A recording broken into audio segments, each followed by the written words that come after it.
Have you ever wondered what it would be like if we gave a National League Team South a stadium that was 200,000 seats?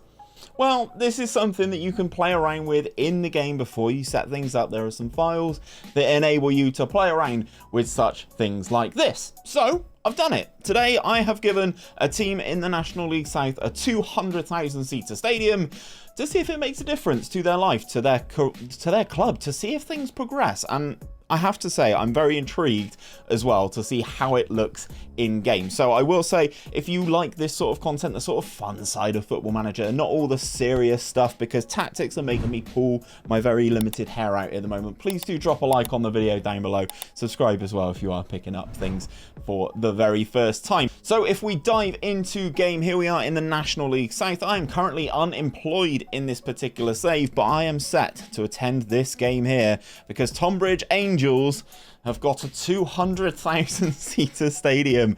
I cannot believe that this is a thing. If we go into their club general stats, you can see, if we go into their facilities, you can see the Longmead Stadium in Tunbridge is a 200,000 all-seater stadium. If we click on the stadium, here it is. You can't really see it because FM doesn't display it in this particular screen, but we will be jumping into the match engine in a sec to see what it looks like. But 200,000 seater stadium, it's got a roof, it's got undersoil heating, the stadium condition's very good. Obviously, interestingly, there are some certain competitions that can be played here, including the Champions League and the FIFA Club World Cup. I'm really intrigued to see if the Champions League finals ever held here, because this is better than Wembley, in theory. I will say this sort of stuff will not be possible without my main man in terms of editing these files, which is CTxCB. I will leave a link to CT down below so you can go and check him out. He puts loads of stuff out on the Steam Workshop as well, so that link for him will be down below. But without any further ado,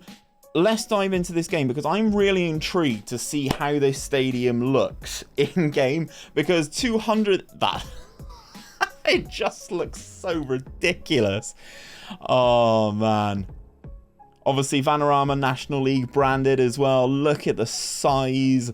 Look at the size of that stadium for a team in the National League South.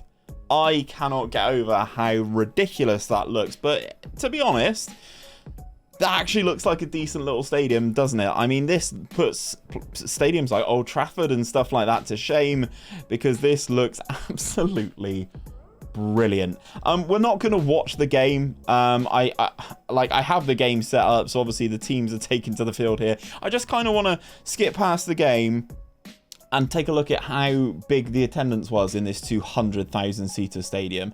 So if I just leave this game, hopefully the game will continue, and it does. And then once the game is over, we can take a look at how big the attendance was for this game. So they didn't win, they drew 1-1. If we have a look in their schedule, they drew 1-1 in front of a massive crowd of 733. They could have had tears almost to themselves. Like, it is absolutely baffling. But the big question, does having a massive stadium impact you in terms of your club? Will you be able to progress up the leagues because of the size of your stadium? Will getting that revenue potentially from a Champions League help? We've simulated a few years into the future. Let's dive in and see if it makes any difference. So guys, I've simulated to the year 2032, 10 years into the future, to see if this makes any difference and having a massive stadium has a boost on whether or not your team can get up the divisions. And 10 years into the future, 𝘼𝙗𝙤𝙪 are still a Vanarama National League South side, which is rather disappointing. They're still semi-professional, which is just awful. I really thought this would have an impact, and it doesn't look like it has done. So the club actually got relegated in that first season, which is not great, and it's taken them, what's that, 1, 2, 3, 4 years to come back into the division, where they did finish in 11th, and they've been bouncing around in that league ever since, which is really disappointing.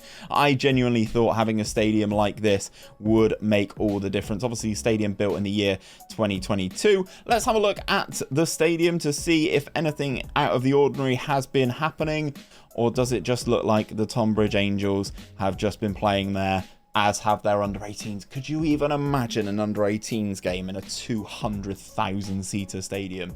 It just seems ludicrous to me. I also want to check the Champions League. Yes, Arsenal going off in these Champions League finals. That looks amazing. Can we have a look at all the past winners and where Old Trafford hosted it in England. Stadio Olimpico, Wembley.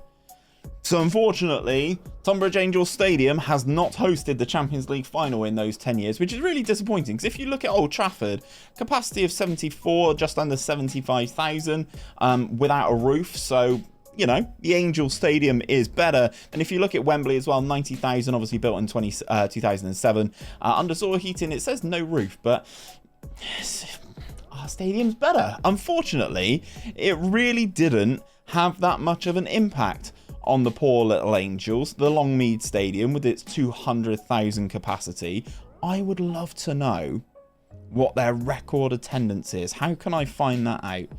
History records. Highest attendance.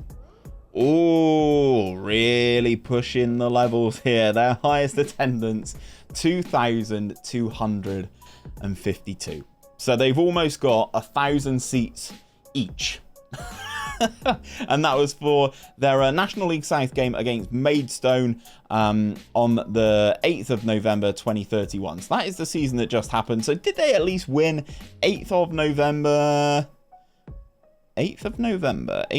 They did. They won 1-0. So at least they won in their biggest game. Almost 1,000 seats per spectator. But evidently, it would appear having a massive stadium isn't good enough to drag you up the leagues. It will only be good enough if you have enough spectators to fill it. And in this instance, the team from the Vanarama National League South did not have it. So that's where we're going to leave it. Unfortunately, I thought this would actually make a big difference. Doesn't turn out like it has done. If you're enjoying FM23, guys, and you're looking for a tactic to get yourselves up to that next level, maybe I could have put it in charge of Tonbridge Angels here. Check out this video, which is the best 4-3-3 that I've seen released on FM23.